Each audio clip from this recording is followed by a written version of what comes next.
Cet homme, pris dans le tourbillon de la vie, cherchait un avenir meilleur, mais la vie avait d'autres plans pour lui. Lucas était un homme brillant, un ingénieur civil diplômé avec mention de l'université de Montclair. Son rêve était de construire un avenir meilleur, non seulement pour sa famille, mais aussi pour son pays. Cependant, la réalité ne récompense pas toujours les efforts, et le chômage l'a poussé à travailler comme chauffeur pour une application de transport. C'était un travail qu'il n'avait jamais prévu de faire, mais il l'accepta avec dignité pour subvenir aux besoins de sa femme, Élodie, une créatrice de mode talentueuse, et de leurs 2 enfants, Léo et Clara. Ils vivaient dans un modeste appartement à Bellevue, affrontant ensemble les difficultés de la vie urbaine.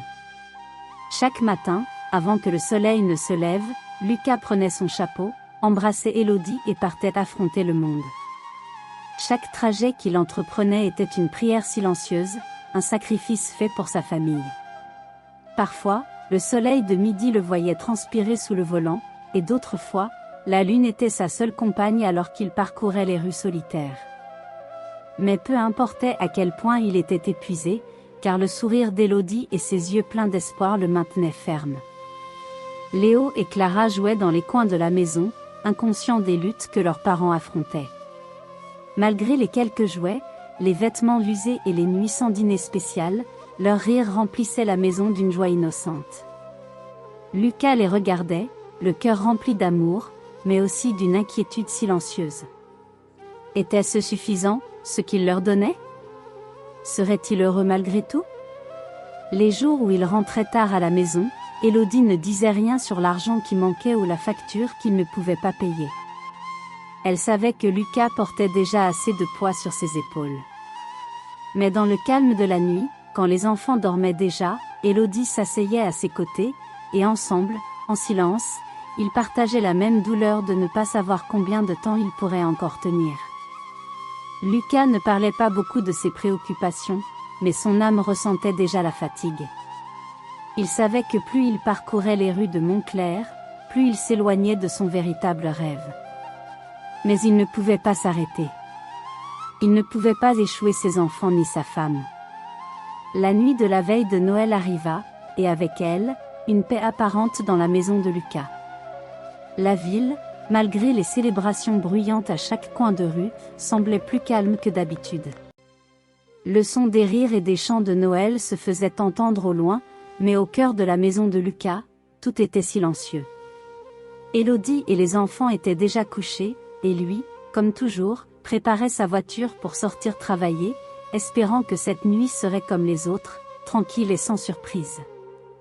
Mais le destin, comme toujours, avait autre chose de prévu pour lui. Lucas, ne pars pas, lui dit Élodie en le voyant ajuster sa veste. Ses yeux brillaient d'inquiétude.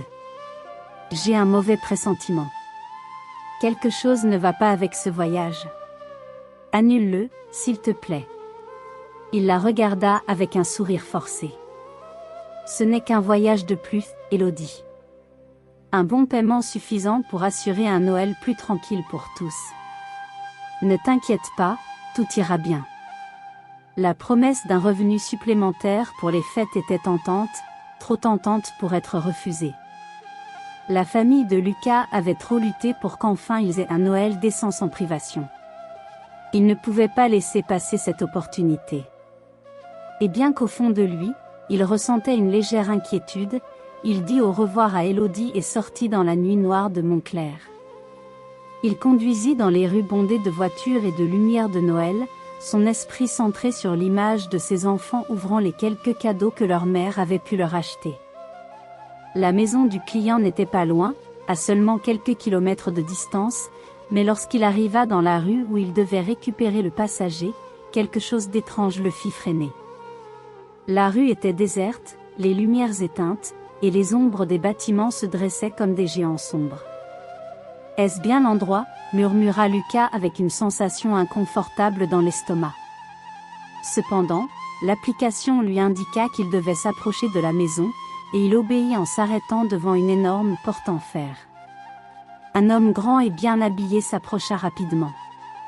Son nom était Victor, et il indiqua à Lucas de le conduire dans une zone plus éloignée de la ville. Sa voix semblait calme, mais il y avait quelque chose dans son ton qui fit battre le cœur de Lucas plus rapidement. « Tu vas bien gagner pour ce voyage », dit Victor en souriant avec une expression que Lucas ne parvint pas à interpréter. Lucas acquiesça, tandis qu'il commençait à conduire, il pensa qu'il avait peut-être exagéré, que tout irait bien. Mais le trajet semblait étrange, comme si quelque chose n'allait pas. La ville disparut rapidement, laissant derrière elle les lumières et les sourires pour céder la place à une obscurité profonde. Ils pénétrèrent dans un quartier désolé, avec des maisons abandonnées et le bruit de leurs roues résonnant dans le silence. « Où allons-nous, monsieur ?» demanda Lucas, commençant à ressentir une gêne croissante dans sa poitrine. Victor ne répondit pas.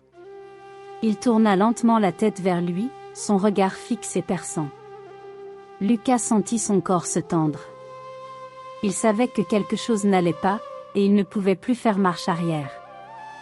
Soudain, deux hommes apparurent de nulle part, bloquant le chemin avec leur corps. Il n'y avait pas de sortie. Lucas arrêta brusquement la voiture, la peur s'emparant de son cœur. « Que se passe-t-il ici ?» pensa-t-il, ses mains tremblant tandis qu'il regardait autour de lui. « C'est un bon paiement que tu vas recevoir. Tu dois juste te laisser faire, » dit Victor, sa voix maintenant froide et sans émotion. « Ton sacrifice sera ce qui nous donnera tout ce dont nous avons besoin. Ne te rends-tu pas compte qu'il n'y a pas de retour en arrière ?»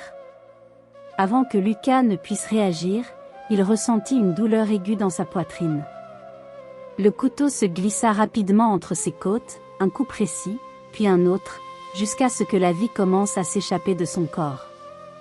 La chaleur de son sang se répandit sur le siège, et dans ses derniers moments de conscience, Lucas vit comment les autres hommes l'entouraient, leur visage cruel et satisfait. Victor, avec un sourire de triomphe, murmura des mots que Lucas ne parvint pas à comprendre, mais qu'il comprit trop bien. Il était sacrifié. Sa vie était le prix pour que ces hommes obtiennent le pouvoir et la richesse qu'ils désiraient. L'obscurité se referma sur lui comme une couverture lourde. À ce moment-là, tout ce à quoi il pensait était sa famille, Élodie, ses enfants. Il ne pouvait rien faire pour les protéger. La vie s'échappait de lui, emportant avec elle ses rêves, ses espoirs et ses promesses. La dernière chose qu'il vit fut le reflet de son visage dans la vitre de la voiture, et pendant un bref instant, il pensa avoir entendu la voix d'Élodie l'appeler. Mais il ne pouvait plus répondre.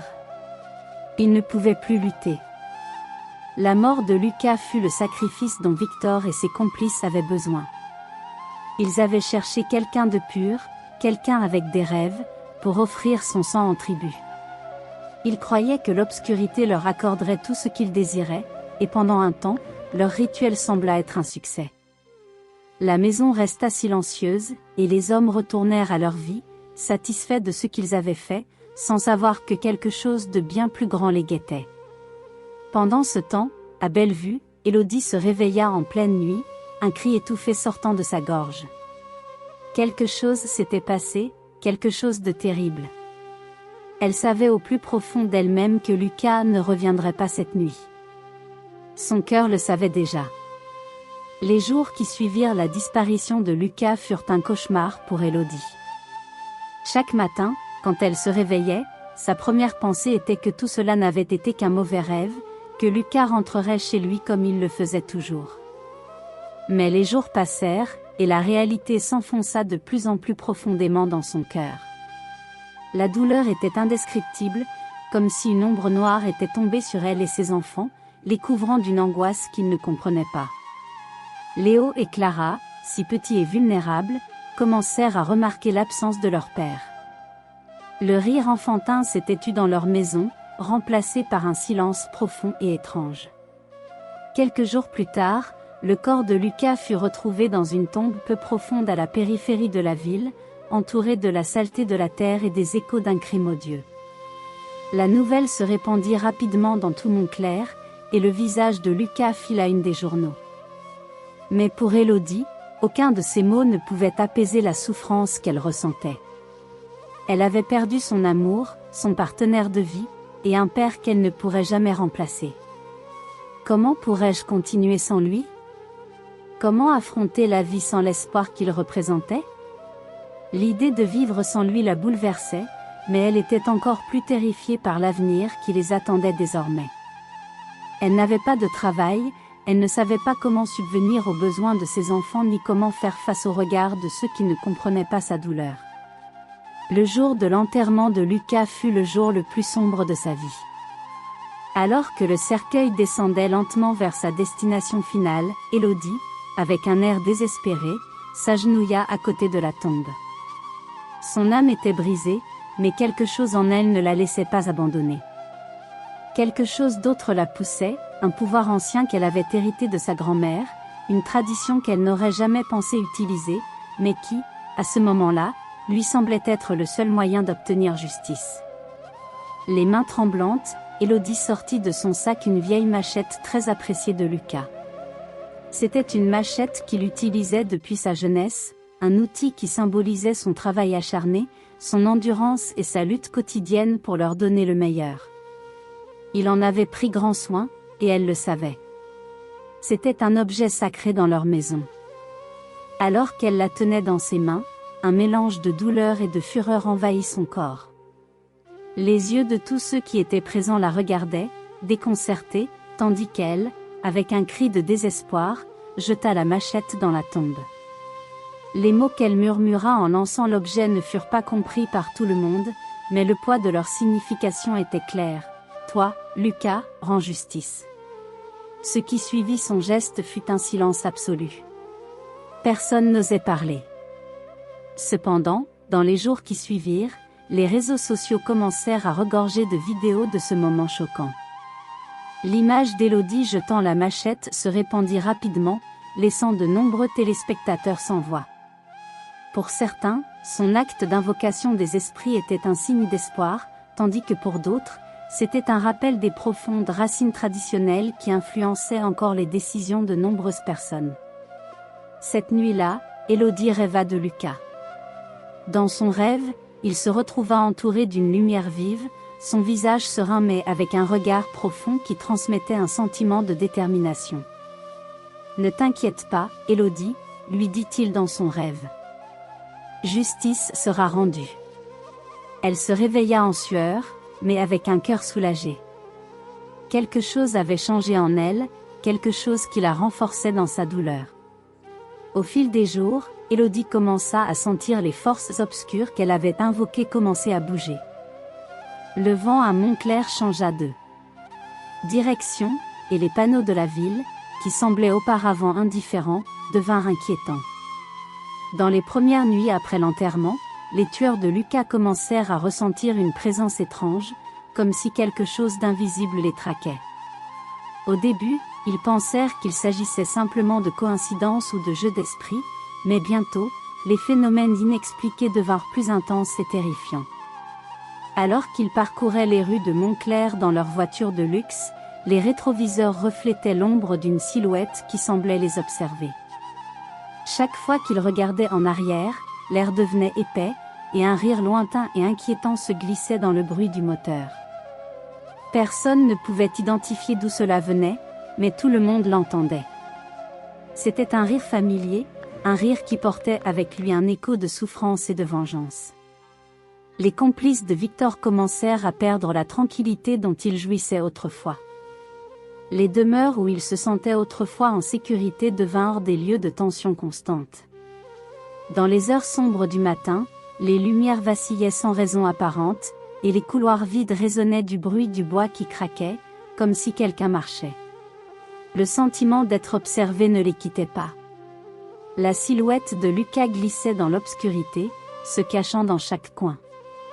Le tourment commença à grandir. Le premier coup vint d'un homme du groupe de Victor. Lors d'un voyage tranquille dans sa voiture de luxe, alors qu'il roulait sur l'une des principales avenues de la ville, une douleur soudaine et terrifiante l'envahit. Un accident vasculaire cérébral massif le fit tomber inconscient au volant, provoquant la collision du véhicule avec un arbre. Personne ne comprenait comment cela était arrivé, et bien que les ambulanciers soient arrivés rapidement, l'homme était déjà mort. Les médecins, perplexes, ne trouvèrent aucune explication médicale pouvant justifier sa mort soudaine et violente. La nouvelle se répandit rapidement parmi les complices de Victor, et la peur commença à s'installer profondément en eux. Mais ce n'était pas la seule catastrophe. Quelques jours plus tard, un autre membre du groupe, alors qu'il voyageait sur le pont de la 3e avenue, fut victime d'un accident mortel. En un clin d'œil, son véhicule quitta la route et se renversa dans une chute mortelle. Quelques instants avant l'impact, le conducteur cria quelque chose d'incohérent, mais personne ne put comprendre ce qu'il avait dit. Des témoins déclarèrent que c'était peut-être la silhouette de Lucas qui était apparue pendant une seconde à leur fenêtre avant que la voiture ne perde le contrôle. Les complices, de plus en plus terrifiés, ne savaient plus quoi faire. Victor, le chef du groupe, commença à perdre la tête. Dans son luxueux appartement, entouré du confort de sa richesse, il entendait constamment une voix familière murmurer son nom. Mais ce n'était pas la voix d'un ami ni celle d'un partenaire. C'était la voix de Lucas, la même qu'il avait entendue dans les rétroviseurs de sa voiture. Chaque fois que Victor regardait l'horizon, les gratte-ciel de Montclair semblaient refléter l'image de Lucas, avec son visage sévère et son air de justice. La paranoïa s'empara de lui. Il ne pouvait plus dormir paisiblement. Dans les rues de Montclair, le bruit de la ville se mêlait au rire lointain qui, bien que distant, l'entourait toujours. Il pensait être fou, victime de sa propre conscience, mais quelque chose de plus sinistre le tourmentait. Une nuit, alors qu'il se promenait dans les couloirs de son manoir, il jura avoir vu des ombres bouger d'elles-mêmes, comme si l'esprit de Lucas le suivait partout. Peu importait la quantité d'argent qu'il possédait ou le pouvoir qu'il avait accumulé, la vengeance à venir le rattrapait, et il ne pouvait pas s'échapper. Une nuit, Victor décida d'affronter ses peurs. Se sentant courageux, il quitta sa maison avec l'intention de trouver une explication rationnelle à ce qui se passait. Il marchait dans les rues solitaires, à la recherche de quelque chose qui le ferait se sentir en sécurité, mais alors qu'il passait près d'un arbre solitaire, il entendit quelque chose qui le paralysa, un rire. Ce rire de Lucas. Il était impossible de s'échapper. « Il est tard, Victor, » dit Lucas d'une voix claire et perçante. « Tu ne peux pas t'échapper. » Victor essaya de crier, mais les mots ne voulaient pas sortir. Prisonnier de l'horreur, sa vie de pouvoir et de richesse ne signifiait plus rien face à la justice. Il tomba à genoux, suppliant pour sa vie. « Je ne savais pas ce que je faisais. Pardonnez-moi, s'il vous plaît. » Mais les appels ne furent pas entendus. Lucas n'avait pas besoin de mots. Sa seule présence suffisait à lui faire payer le prix. En un éclair, Victor vit son reflet déformé dans le miroir, comme si l'obscurité l'avait consumé, et avec un dernier cri, il s'effondra. Justice avait été rendue. Lucas, enfin en paix, s'évanouit dans le néant. Montclair se réveilla comme si de rien n'était, mais la marque de la vengeance de Lucas resta dans chaque coin de la ville. À chaque pas, son souvenir restait vivant. En réalité, le sacrifice de Lucas avait commencé bien avant sa mort tragique. Bien qu'il ait obtenu son diplôme avec mention en génie civil, le manque d'opportunités l'avait poussé à travailler comme chauffeur de taxi pour subvenir aux besoins de sa famille. Sa vie, marquée par la frustration et la lutte constante, avait pris une tournure encore plus sombre lorsqu'il fut brutalement assassiné lors d'un rituel. Mais son sacrifice n'avait pas été vain. Sa mort avait déclenché une vengeance qui avait transcendé la vie et la mort, révélant que même si la vie des humbles peut sembler insignifiante pour le système, la justice trouvera toujours son chemin en fin de compte. Son sacrifice était devenu une leçon de lutte, de vengeance et de justice, montrant que même si la vie est cruelle, le sacrifice n'est jamais vain. QA.